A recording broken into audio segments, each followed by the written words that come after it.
doon?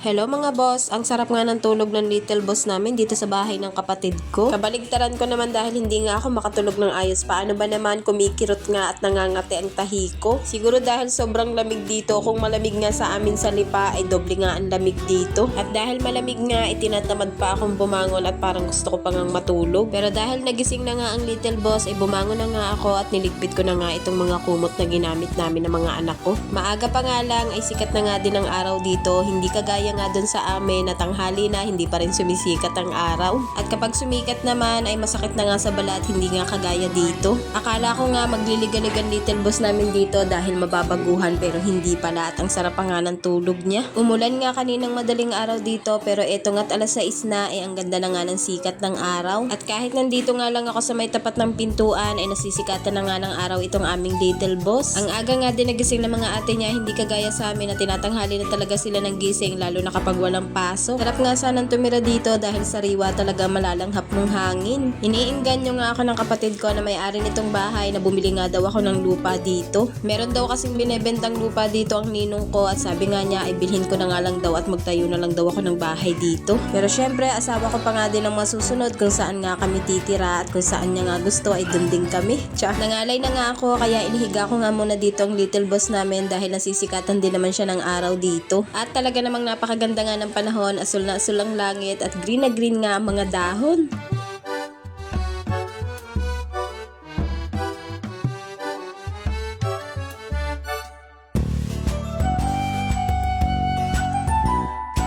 At maya-maya nga lang ay nagpunta nga dito ang lola ko at gustong-gusto pala niyang pumunta sa amin sa Lipa. Hindi nga lang siya makapunta dahil nakalimutan na nga daw niya ang daan at wala nga daw siyang makasama. Nung huli nga niyang punta ay nung dinugo nga ako at kasama niya nga ang aking ina. Kinahaponan naman, eto nga at gumayak na kami dahil uuwi na nga ulit kami sa Lipa. Natutulog pa nga ang little boss ko pero binihisan ko nga siya at eto nga't nagising. Ang cute-cute nga nitong little boss namin at ang sarap-sarap ng panggigilan, kaso nga lang hindi pa nga pwede dahil magto 2 months pa nga lang siya. Pero minsan talaga hindi talaga ako makapagpigil at napanggigigilan ko nga. Kahit nga ang asawa ko at mga kapatid niya ay talaga namang nanggigigil na dahil ang burok-burok na nga. Tapos maya-maya nga lang ay umalis na din kami sa bahay ng kapatid ko para nga makauwi na din kami. Ito nga pala ang lawa ng Taal. Nakakamiss nga dahil ng mga bata pa lang kami, palagi nga kaming naliligo dyan at minsan talaga ay napapalo nga kami dahil hindi kami nagpapaalam. Gustong-gusto ngang maligo ng panganay ko dyan dahil kahit isang beses hindi pa talaga siya nakakaligo dyan.